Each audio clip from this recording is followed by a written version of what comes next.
नमस्कार। अभी 48 वर्ष के पहले की घटनाक्रमों को याद करना थोड़ा कठिन ही होता है, लेकिन आपातकाल और उसके विरुद्ध के संघर्ष ऐसे हैं, उसके एक एक तफसील भी याद रखने वाले जैसे बात है। तो मैं उस समय बंगलुरु विश्वविद्यालय में एमए के विद्यार्थी था और जयप्रकाश नारायण जी का आंदोलन जो पहले गुजरात और बिहार में विद्यार्थियों के आंदोलन देशव्यापी होते रहा, तो अखिल भारतीय विद्यार्थी परिषद के प्रदेश स्तर के कार्यकर्ता के नाते मैं भी उस आंदोलन में सहभागी रहा। जयप्रकाश नारायण मई के दूसरे और तीसरे सप्ताह में बेंगलुरु में उनका प्रवास था। तो जयप्रकाश नारायण जी के लोकनायक जेपी के साथ बैठकर बातचीत करने का मौका भी हम लोगों को मिला था। उससे पहले भी सितंबर माह से ही हम लोग इस विद्यार्थी आंदोलन में लगे थे, इसलिए आंदोलन के बहुत सारे आयाम मेरे प्रांत में कर्नाटक में जो चल रहा था वो तो मुझे उस समय मालूम था। धीरे धीरे हम देश के अन्य भागों में भी क्या चल रहा है इस की जानकारी मिलती रही। भ्रष्टाचार के विरोध में, बेरोजगारी समाप्त करने के लिए, शिक्षा पद्धति में परिवर्तन लाने के लिए एक संघर्ष के बिगुल बजाता। तो मई के अंतिम सप्ताह तक देश के अंदर विद्यार्थी युवा संघर्ष समिति ये बनी थी और देश भर में जनता संघर्ष समिति और विद्यार्थी युवजन संघर्ष समिति ऐसे दो आंदोलनों के मंच बने थे।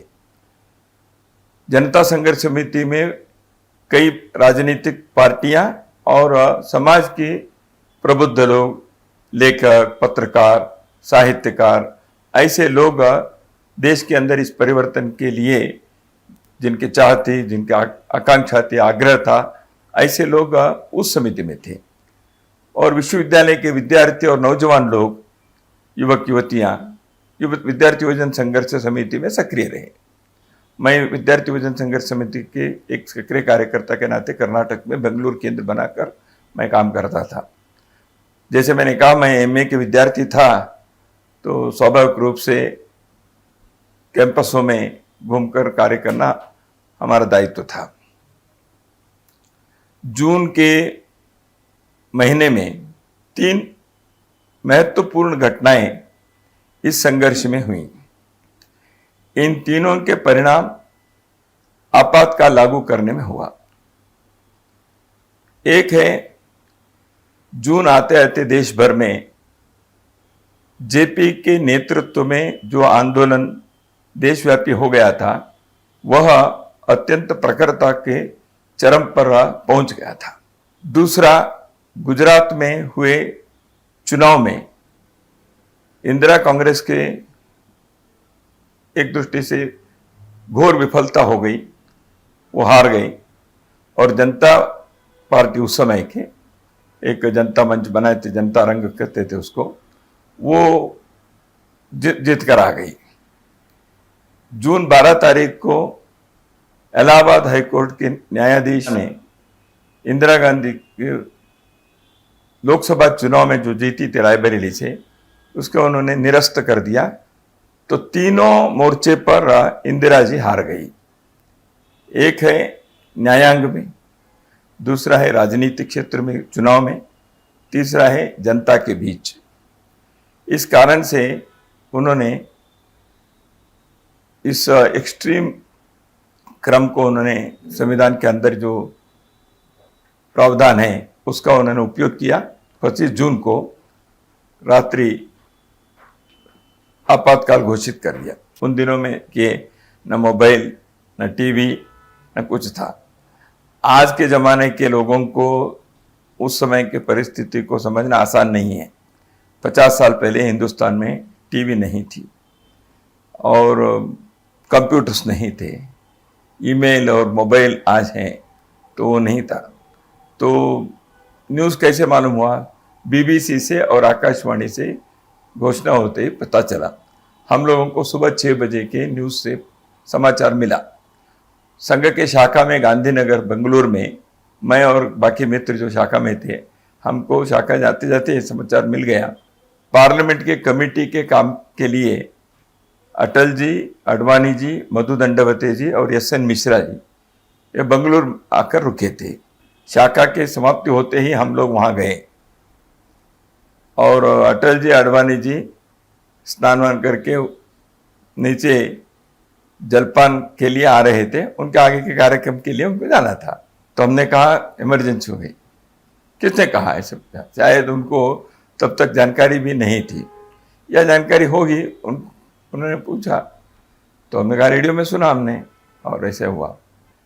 तो अडवाणी जी तुरंत UNAPTA को फ़ोन लगाओ, ऐसे करके फ़ोन लगाना, स्टेटमेंट देना है फ़ोन पर इसके खंडन करते हुए।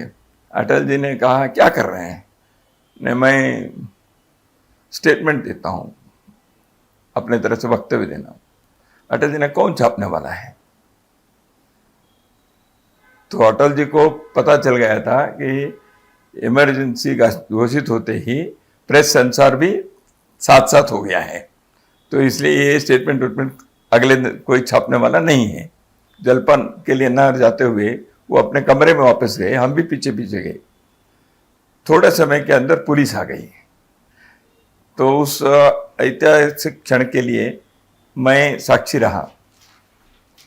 अटल जी, अडवाणी जी, एस.एन. मिश्रा जी तीनों को पुलिस ने गिरफ्त करके हाईग्राउंड पुलिस स्टेशन पर लेके गए। उनके ऊपर मीसा लग गया। हम लोग वापस गए, अंडरग्राउंड हो गए हम। तो जून के महीने में विद्यार्थी परिषद का अभ्यास वर्ग था, हम अंडरग्राउंड में ही उस अभ्यास वर्ग का आयोजन किया 3 दिन। वापस आने तक हम लोगों के ऊपर भी मीसा लग गया है ऐसे पता चला, तो हम भूमिगत हो गए। भूमिगत होकर मैं दिसंबर तक 6 महीने मैं भूमिगत रहा। जुलाई के 2 तारीख को संघ पर बैन हुआ, तो भूमिगत रहे, क्योंकि हम लोग मीसा में वांटेड है पता चल गया। कई लोगों को गिरफ्त करके लेके जाते थे, कुछ लोग DIR में, कुछ लोग मीसा में। डिफेंस ऑफ इंडिया रूल और maintenance of internal security act, ऐसे 2 कानून। डिफेंस ऑफ इंडिया रूल में कोर्ट में जाने का और वहाँ आर्ग्यू करने का और शायद छूट भी जाने के प्रावधान है। मीसा में ऐसे कोई नहीं था। आपको चार्ज बताने की जरूरत भी नहीं है, क्या गुनाह है, और कोर्ट में जाने के आपको कोई अधिकार नहीं है। सब प्रकार के फंडामेंटल राइट्स सस्पेंडेड ऐसे होने के कारण मीसा में रहने वाले व्यक्ति को अंदर उनका क्या हुआ ऐसे घर के लोगों को भी पता चलने चाहिए, ऐसे भी कोई प्रावधान नहीं था। तो ऐसे मीसा में लोग रहे। 3-4 प्रकार के विषय भूमिगत रहकर ये जो इमरजेंसी के विरुद्ध के संघर्ष है उसमें, एक जनता के साथ संपर्क कैसे रखना। जैसे मैंने कहा न फोन सर कर सकते थे, न ये कर सकते थे, इसलिए जनता के साथ संपर्क रखना, कार्यकर्ता के संपर्क करना, इसके लिए संघ और संघ प्रेरित संगठनों के जाल जो है उसका हमारे जो घर घर के संपर्क के जो पद्धति है यह बहुत काम में आया। घरेलू संपर्क के जो पद्धति दशकों से संघ और संघ प्रेरित संगठनों में है, उसका लाभ आंदोलन में लगे हुए अन्य राजनीतिक पार्टियां, अन्य संगठनों को भी इसका लाभ हुआ। मेरे पास बहुत ऐसे उदाहरण हैं। जैसे रविंद्र वर्मा जी बेंगलुरु आए थे तो उनको कहाँ रखना और पुलिस को पता ना चले ऐसे उनको लेके आना और रेलवे स्टेशन से और सुरक्षित वापस भेजना, ये काम अत्यंत गूढ़ता से हम लोग कर सके। उसका कारण है संघ की कार्य पद्धति के अंदर ये जो घर के संपर्क था वो। दूसरी बात, लोगों को क्या चल रहा है ये पता नहीं चलता था, क्योंकि समाचार पत्र सब सेंसर के कारण केवल सरकार के अनुमति से छपने वाले समाचार छोड़कर बाकी कोई भी समाचार नहीं छपता था। कौन कहाँ अरेस्ट हो गया, किसका क्या हुआ, कोई पता नहीं चलता था। तो इसलिए एक भूमिगत साहित्य के छपने का, पत्रकारिता के एक जाल अपने नेटवर्क बनाने के एक बहुत सफल योजना बनी और उसके क्रियान्वयन हुआ। ये दूसरे एक बहुत बड़ी उपलब्धि है अपने देश के इमरजेंसी के भूमिगत संघर्ष की। तीसरा है, जिन लोगों के अरेस्ट किए या पुलिस स्टेशन में, जेल में जिनके ऊपर अमानवीय दमन और हिंसा हुई, या जेल में भी रहे, हिंसा भले ही नहीं हो, जेल में रहने के कारण कई लोगों के आजीविका पर असर हुआ और उनके घरों में, परिवारों में कमाई करने वाला नहीं है और वो जेल में है। तो इस कारण से जो परिस्थिति बच्चों के लिए, परिवार के लिए था, उसके संभालने का और उन लोगों के योगक्षेम की व्यवस्था करने के एक बहुत बड़ा काम था। और चौथा, सबसे महत्वपूर्ण, संघर्ष करते हुए इस आपातकाल के विरुद्ध लोगों की आवाज खड़ा करने के लिए, सत्याग्रह करने के लिए जो योजना बनी, उसको सफल बनाना। तो यह 4 प्रमुख काम उन दिनों में मुझे लगता है एक बहुत ही अच्छी योजना से सफलतापूर्वक हम बना सके। कई बार मुझे लगता है ये क्रूरता का भी याद करना है क्या। मैं कारण बताता हूं।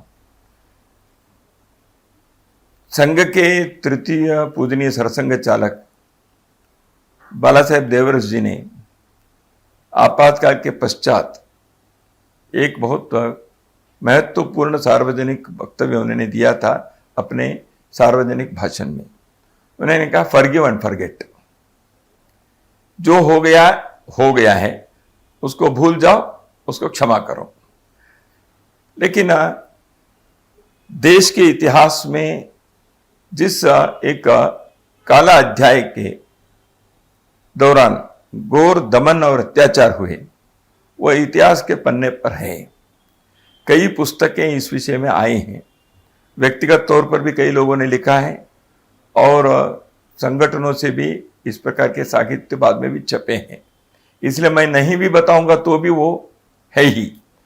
तो इसलिए बाला साहेब देवरस जी ने जो अपेक्षा की थी उसको ध्यान में रखकर मैं थोड़ा 2-4 बातें इस संदर्भ में बताऊंगा।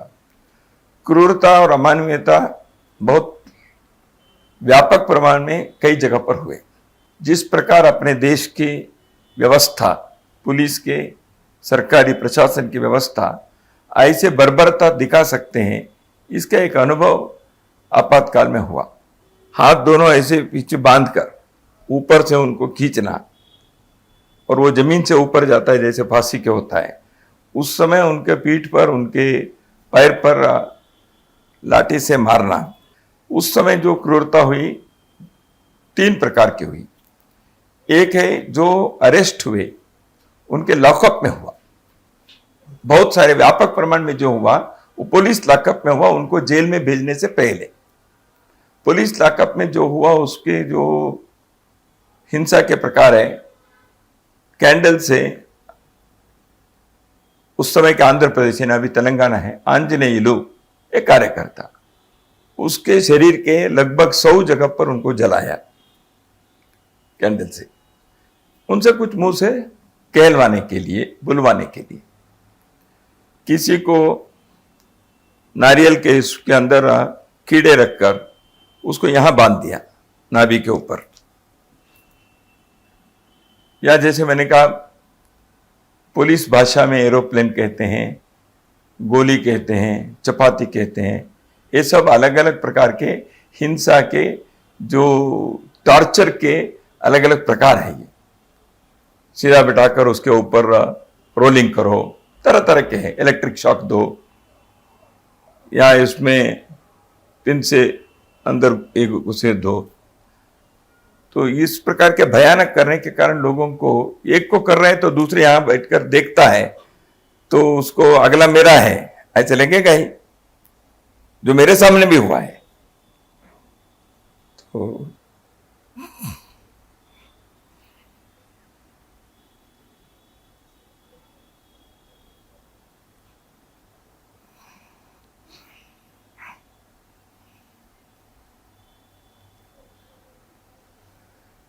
बहुत लोग जो जेल में आए, ऐसे लोगों का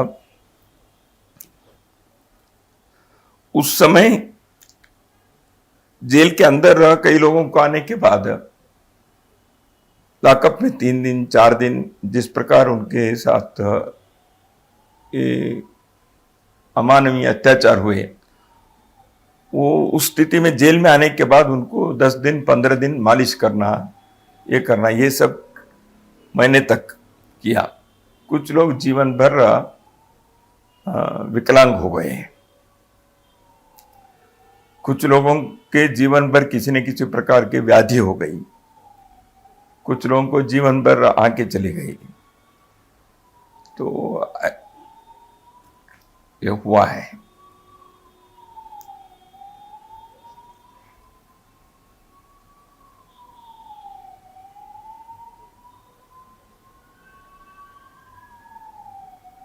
हमारे कई मित्र ऐसे हुए, वैसे मेरे साथ तो ऐसे नहीं हुआ, हमारे आंखों के सामने हुआ है। तो जिनको ऐसे हुआ उन्होंने बाद में किसी भी प्रकार के उनके मुंह से कोई अपशब्द नहीं आए और उन्होंने इस आंदोलन से दूर नहीं गए या उनके घर के लोग संगठन को नहीं छोड़े। कर्नाटक में राजू करके एक उसके हत्या हो गई पुलिस स्टेशन के अंदर। तो ऐसे कई प्रकार के लॉकअप की जो हिंसा है ना, वो देश भर में बहुत जगह पर हुए हैं। दूसरा एक है कि बाहर होने वाले, मैं बेंगलुरु के एक घटना जानता हूं, मैं बहुत सारे देश भर के भी मालूम है। ओम प्रकाश कोहली जी दिल्ली में थे, जो गवर्नर रहे, राज्यसभा सदस्य रहे, विद्यार्थी परिषद के अखिल भारतीय अध्यक्ष भी थे। दिल्ली के एक तिहाड़ जेल में सब जानते हैं कि ओम प्रकाश कोहली जी थोड़ा सा दिव्यांग थे चलने में। उनको पुलिस ने लात मारा जेल के अंदर, लॉकअप में। उनके साथ अत्यंत अपमानकर व्यवहार किए। वो कॉलेज के प्रोफेसर थे, खड़े होना मुश्किल था, ऐसे व्यक्ति के साथ ऐसे किए। ऐसे देश भर में हुए। तो बेंगलुरु में एक गायत्री करके एक महिला, उन्होंने सत्याग्रह किया। सत्याग्रह करने के बाद उनको अरेस्ट किया, जेल में ले गए। 15 दिन के बाद उनके वो सत्याग्रह करते समय वो आई थी, वो गर्भवती थी, तो वो सत्याग्रह की। लॉकअप में लेके जाने के बाद उनके प्रसव वेदना जब हुई तो हॉस्पिटल लेके गए। तो हॉस्पिटल में उनको पलंग पर सुलाए थे। तो डिलीवरी उनकी जो हुई उस समय उनके दोनों पैर को जंजीर से बांधा हुआ था।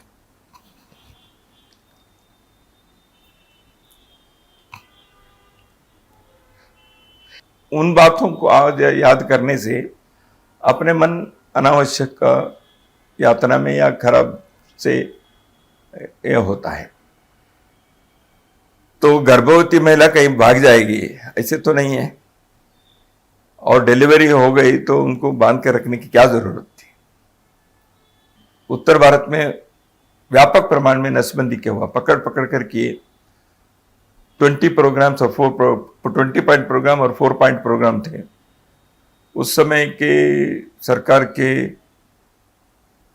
प्रशासन के चलाने वाले चौकड़ी थी,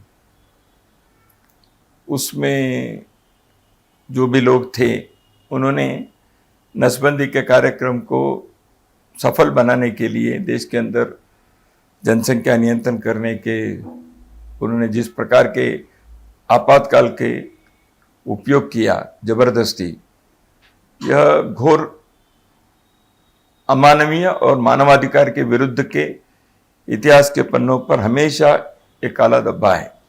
शाह कमीशन के सामने भी यह सब बाद में आया था, जेल के अंदर भी हुआ।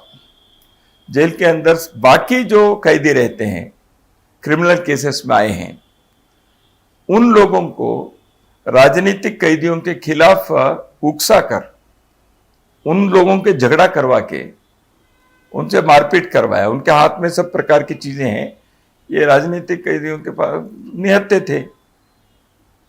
जेल के अंदर ऐसे जानबूझकर करवाने का प्रयत्न किया, झगड़े हो गए ऐसे। बल्लारी जेल में लगभग 25 लोग हाथ के पैर के हड्डी टूट गई, महीनों तक उनको अस्पताल में रखना पड़ा। जनसंघर्ष समिति जो बनी, वो लोक संघर्ष समिति, LSS कहते थे। ऐसे हुआ, जयप्रकाश नारायण के नेतृत्व के आंदोलन जब प्रारंभ हुआ उस समय एक समिति बनी, जनता संघर्ष समिति। वो आंदोलन के लिए था। उसके सामने कुछ मांगे थी। देश के अंदर एक संपूर्ण क्रांति की आवाज जयप्रकाश नारायण जी ने उठाई थी। उन मांगों को पूरा करने के लिए सरकार के सामने एक लोकतंत्र के तहत एक आंदोलन करने के लिए मंच बना था। जब आपातकाल घोषित हो गया, लोक संघर्ष समिति करके नहीं बनी। इस आपातकाल के विरुद्ध पहले संघर्ष करना है, पहले की डिमांड तो थे ही। तो इसलिए आपातकाल के विरुद्ध के संघर्ष के लिए पहले जो संघर्ष समिति बनी, लोक संघर्ष समिति, उसके सेक्रेटरी थे नानाजी देशमुख। तो उस नानाजी देशमुख अगस्त के 75 में उनके गिरफ्तारी हो गई। उनके गिरफ्तारी होने के बाद रविंद्र वर्मा जी उसके सचिव बने, महासचिव। उनके भी अरेस्ट होने के बाद माननीय दत्तोपंत ठेंगड़ी जी उसके सचिव बने। दत्तोपंत ठेंगड़ी जी अंत तक अरेस्ट नहीं हुए, भूमिगत रहे। उनको पुलिस पकड़ नहीं पाई। तो पुलिस को पता नहीं चलना, यात्रा करना, अलग नाम से करना, वेश बदल कर करना, ये सब हमने किया था उन दिनों में।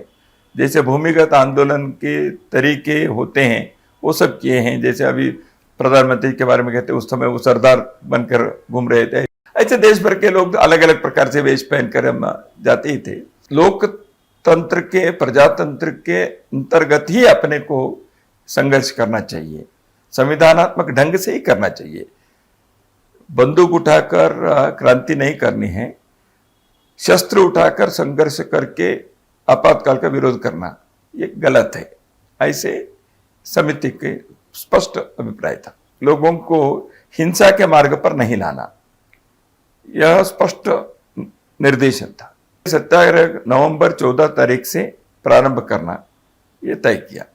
सत्याग्रह ने कैसे, किसी भी सड़क के चौराहे पर या किसी जगह पर, बस स्टैंड पर, रेलवे स्टेशन पर, जितने संख्या में हो सकते उतने संख्या में लोग आना, आपातकाल के विरुद्ध में 2-4 नारे लगाना, अपने डिमांड जो है उसके नारे लगाना, पुलिस आएगी, पकड़ेगी, लेके जाएंगे, सत्याग्रह करना, जेल भरना, यह तय था।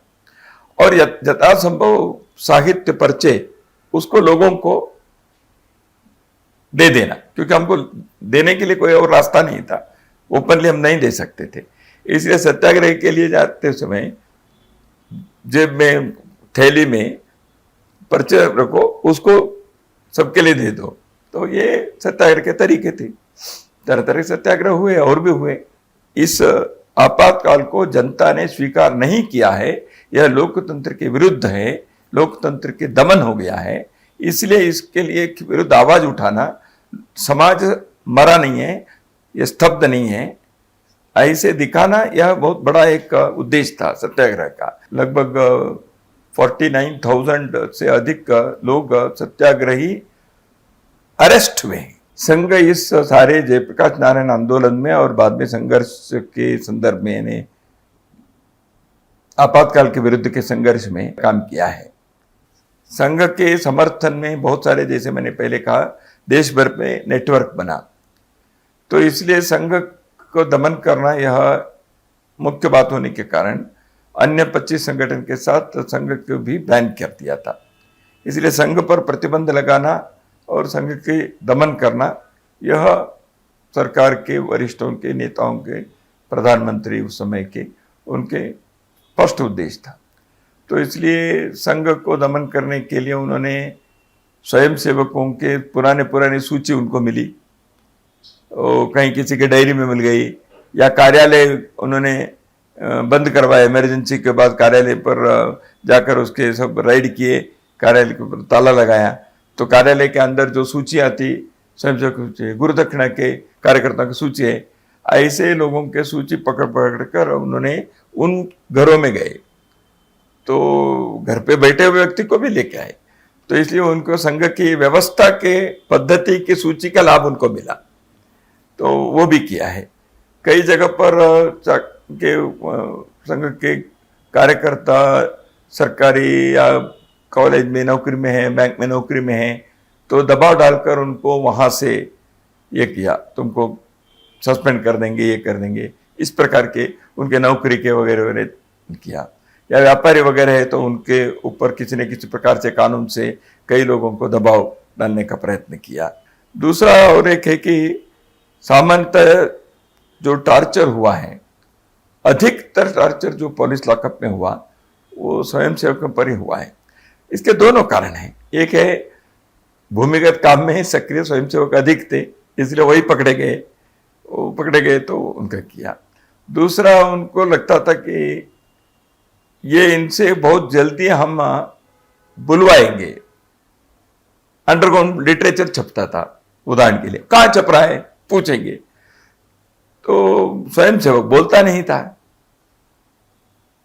तो उनको टार्चर करने के बाद भी स्वयंसेवक के मुंह से शब्द नहीं निकलते थे, तो इसलिए उनका अधिक टार्चर इस कारण से भी हुआ।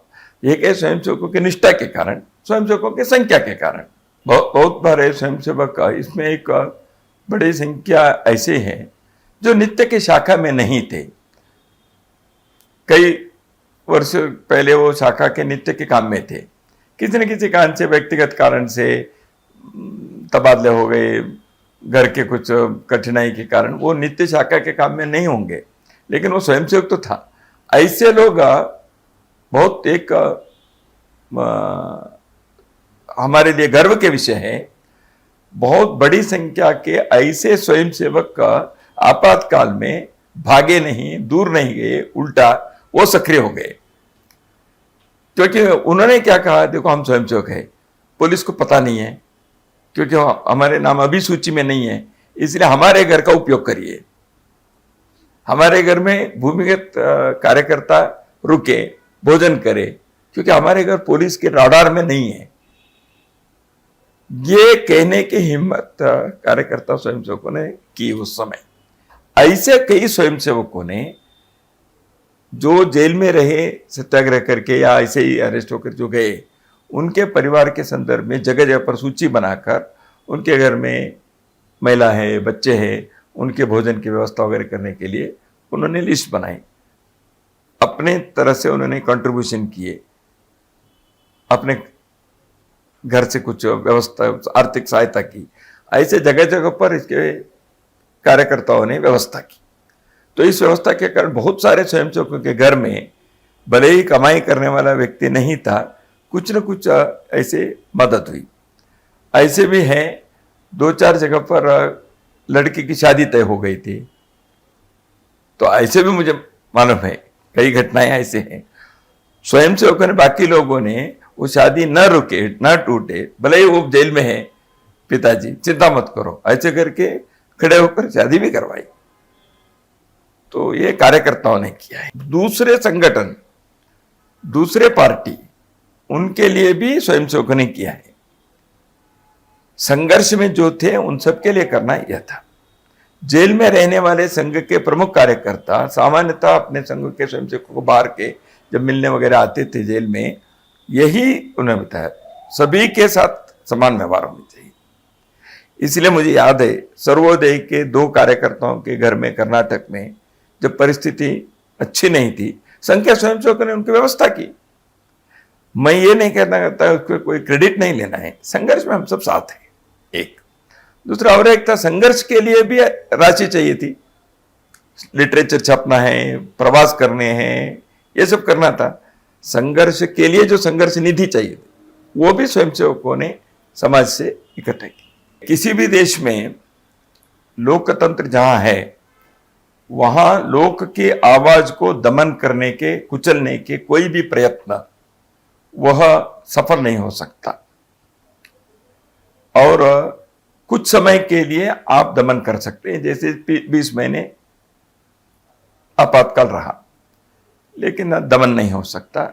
लोगों की आवाज हमेशा एक लोकतांत्रिक व्यवस्था में वो बुलंद रह सकती है, उसको बुलंद रहना चाहिए। आपातकाल के विरुद्ध के संघर्ष क्यों सफल हुआ? क्योंकि इस प्रकार लोगों के जागरूक रखने के और एक संगठनात्मक नेटवर्क रखने के उस समय के नेतृत्व ने इस विषय के बारे में लोगों के लिए योग्य मार्गदर्शन दिया, ऐसे लोगों को तैयार किया था। उस आंदोलन में विशेष करके ये विद्यार्थियों के, युवजनों के एक आंदोलन से देश भर में एक परिवर्तन के लिए आंदोलन चला।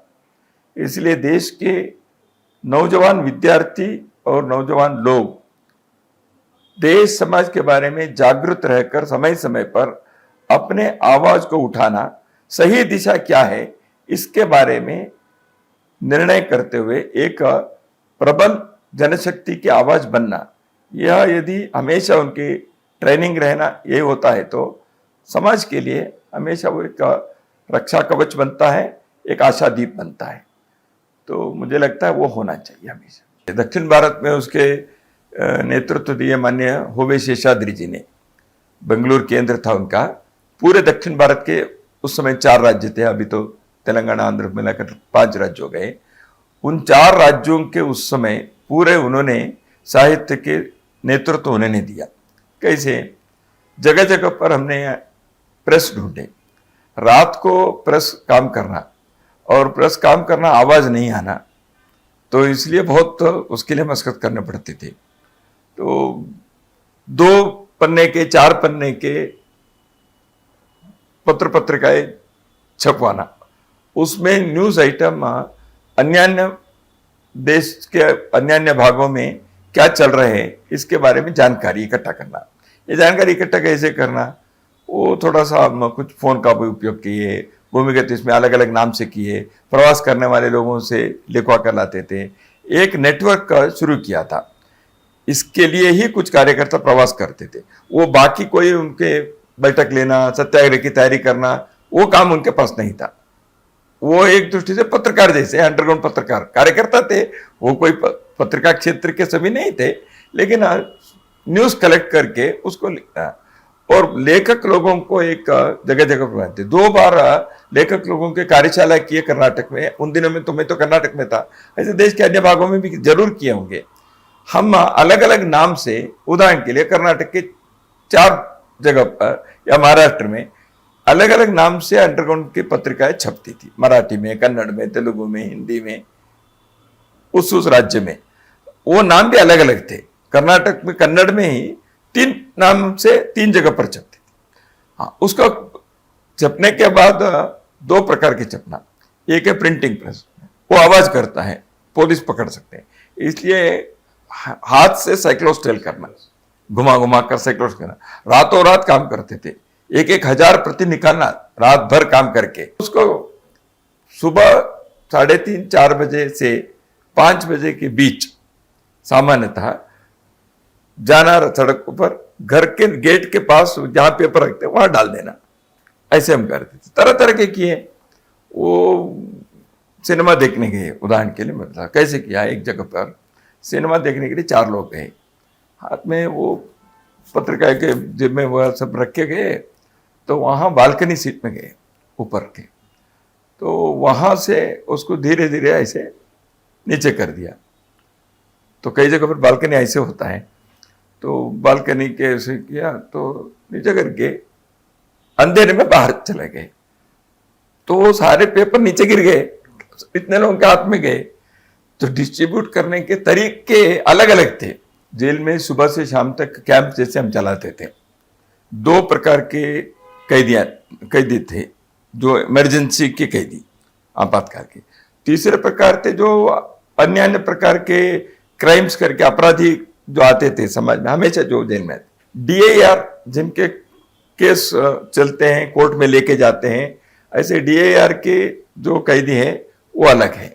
उनके 1 महीने या 15 दिन के लिए जेल से जैसे कई बार छूट जाते थे, बेल में जाते थे, ऐसे होता था। मीसा के हैं वो मीसा के लोगों के ऊपर कोई चार्जशीट नहीं, उनको ना कोर्ट है, ऐसे चलता था। तो इसलिए मीसा में रहने वाले लोगों के जीवन शैली अलग थी। तो मीसा में रहने वाले लोग आए तो बाहर जाएंगे, कब जाएंगे कोई पता नहीं है। बीच में एक बार ऐसे था, नीरेन डे सॉलिसिटर जनरल थे, उन्होंने सुप्रीम कोर्ट में एक आर्गुमेंट किया और उनके आर्गुमेंट को सुप्रीम कोर्ट में स्वीकार किया।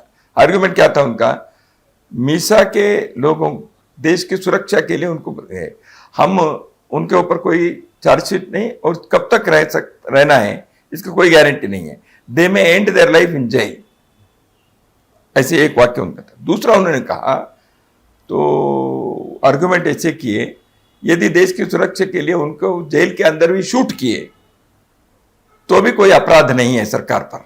जेल में अंग्रेजों के जमाने के कानून बहुत है, अब ठीक हो गया है, वो कानून ही चलता था। अंग्रेजों ने उस समय जो किया था वो कानून चलते थे, तो जेल के अंदर संघर्ष किए, इस कानून के खिलाफ भी अंदर उसके लिए ज्ञापन देना, उसके खिलाफ करना, वहीं सत्याग्रह ने अंदर अनशन करना, ये सब किया। तो इस कारण से कुछ कानून बदलना पड़ा प्रशासन को, कुछ चीजें। संविधान के बारे में एच वी कामत जी ने एक कहा, it is not amending the constitution, it is not mending the constitution, but it is ending the constitution. ऐसे लोकसभा के सदस्य एच वी कामत थे, उन्होंने कमेंट किया सरकार ने क्या किया संविधान के साथ, it was almost ending the constitution. Amendment तो उन्होंने क्या किया, अमेंडमेंट जो आए उस अमेंडमेंट में बहुत सारे चीज़ों को उन्होंने किया।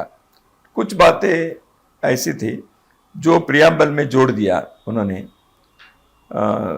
संविधान के प्रस्तावना में पहले से नहीं था, सेक्युलरिज्म और सोशलिज्म का, इन दो शब्दों को उन्होंने जोड़ा, वो आज तक है। संविधान के साथ छेड़छाड़ करने का प्रयत्न भरपूर किए उस समय, और 5 वर्ष के जो लोकसभा के कार्यकाल है उसको 6 साल किया, 1 वर्ष ज़्यादा कर दिया था। तो वो सारी चीज़ें जनता सरकार आने के बाद उसको फिर से संशोधन करके वापस किया। देश के इतिहास में आपातकालीन संघर्ष को एक दृष्टि से द्वितीय स्वतंत्रता संग्राम ऐसे कई लोगों ने उस समय कहा है, आज भी कई बार लगता है यह सही व्याख्या है। विदेशी शासन के खिलाफ एक संघर्ष हुआ, वो लंबे चला, एक स्वतंत्रता आंदोलन हुआ, लेकिन देश के अंदर के ही अपने लोगों ने संविधान के प्रावधान को दुरुपयोग करके देश के लोगों के आवाज को दमन करने के, और जयप्रकाश नारायण जैसे जिनके जीवन इतने स्वच्छ है ऐसे व्यक्ति को भी दमन करने के जो प्रयत्न हुआ, और सामान्य लोगों को तो हुआ ही, तो यह एक दृष्टि से द्वितीय स्वतंत्रता संग्राम कहना ये योग्य है, ऐसे मुझे लगता है। ये आपातकाल क्यों हुआ? देश में आपातकाल होते जब देश असुरक्षित है तो आप आपातकाल करिए। व्यक्ति या पार्टी असुरक्षित है, अस्थिर है, उसके लिए संविधान का उपयोग करना या दुरुपयोग करना, यह लोकतंत्र में कभी भी नहीं होना चाहिए। मेरा हमेशा कहना है लोकतंत्र यह सुरक्षित है, अपने देश के संसदीय व्यवस्था, संविधान वगैरह वगैरह वो तो है ही, लेकिन उससे भी बढ़कर जागृत समाज और उनको जागृत रखने के कार्य करने वाले समाज के गैर राजनीतिक नेतृत्व, उनके जीवन के स्वच्छ, निस्वार्थ और देशभक्ति के उनकी प्रखरता, यह यदि है तो समाज के लोग भी ऐसे लोगों के समर्थन में खड़े होते हैं। इसलिए हमेशा देश के लिए इस प्रकार के नेतृत्व समाज में हर क्षेत्र में रहना चाहिए, वह देश के लिए भरोसा है।